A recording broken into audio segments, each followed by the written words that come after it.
Robbie, Leighton, so good to see you both again. Welcome back to the show. Good to Hi. see you. Thanks for having us.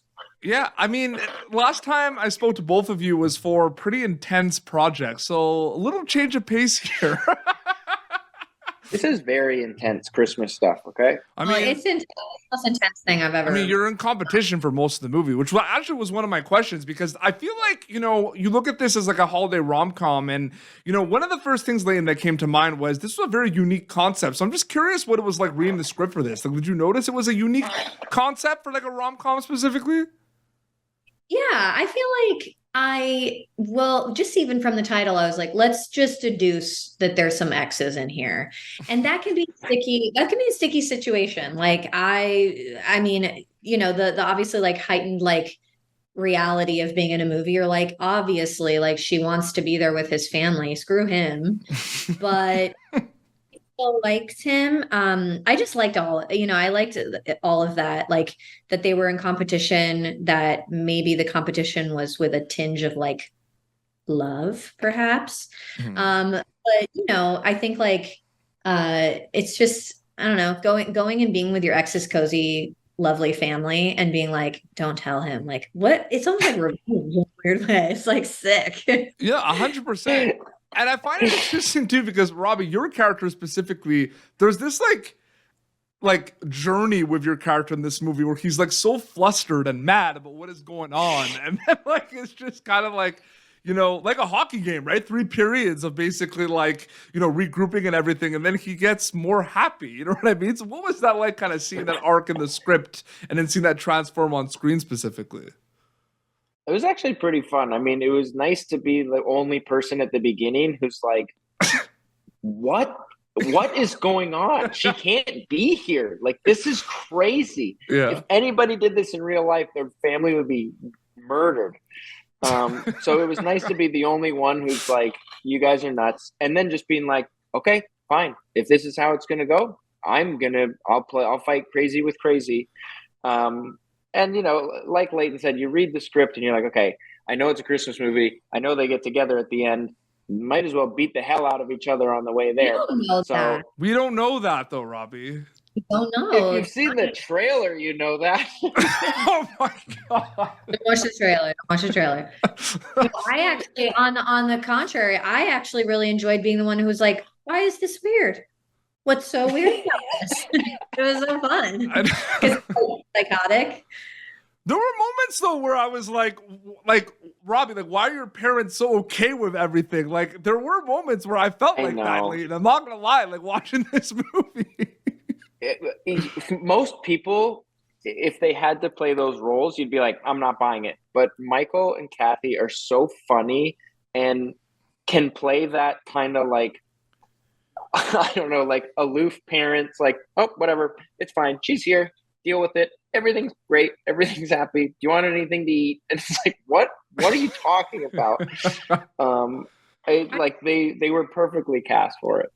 I think it's like wish fulfillment in a sense, because it's like your parents in the movie clearly knew you better than you knew yourself.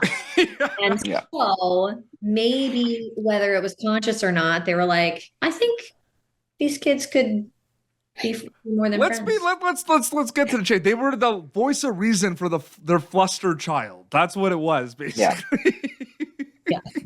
Okay, Mama knows best. Robbie, what was the game night like filming? That was one of my favorite parts of the movie. Like, what was that? Like, I feel like, did you get to play games after between sets or like prepare like that? What was the game night? Yeah.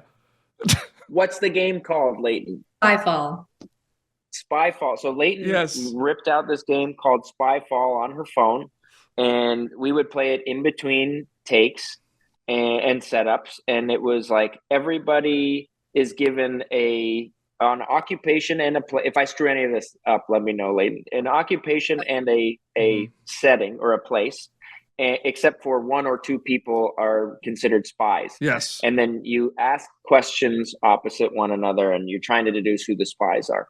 And we were having a blast in between takes playing that. And then when we were actually shooting the scenes with the games, Michael, who plays my father, just had us in hysterics. He was making characters up and backstories up, and some of it made the movie and some of it didn't, but like he is truly gifted. Him and Kathy are truly gifted with their improv, and they had the rest of us in hysterics. Who won, Leighton? Who won what? The game, like when you played board games, was there like, because I feel like it's gonna be competitive in the movie, but like I feel like if you're just playing games, I feel like there's to get into the mood, maybe you're gonna like get more competitive in real life with it. Leighton's a good liar. He was good at Spyfall. Really good at that game. I'm not. Actually, no, I was caught a few times as the spy. Really? See, she's so modest. They Robbie like, who won what game? Like she just, We always thought we always thought Steven was the spy. He just had that thing about him. You couldn't tell if he was lying or not, and it always went back to him. But Michael was really good. 100%. I know. I feel like everyone, you were really scary in that game. I lost a few times in a row. I was like, I got to figure out how to play this. Went home and practiced. Nice.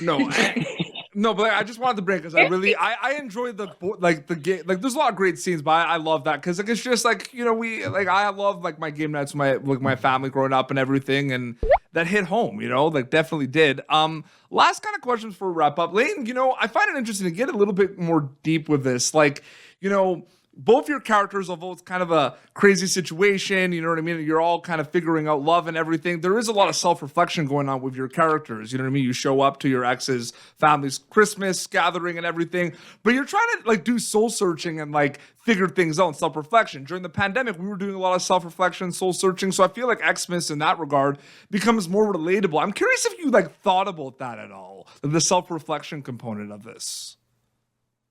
Yeah, I mean, I think like in a perfect world, no matter what character I take on, I'd like for there to be some kind of like self-discovery or arc, unless you're playing like someone evil who like should be killed.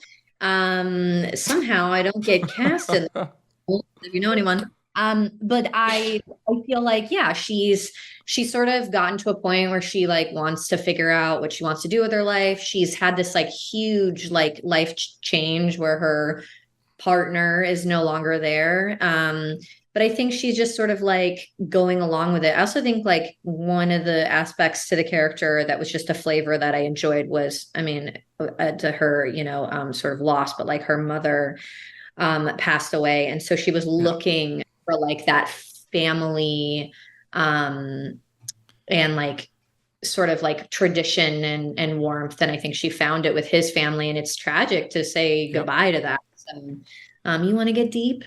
I'll get deep. No problem.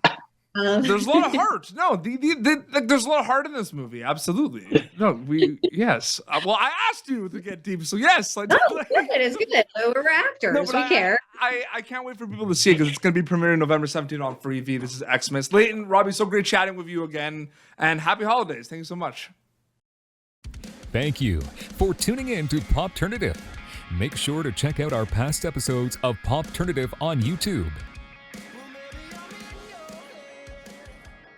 This has been an Autograph Communications production.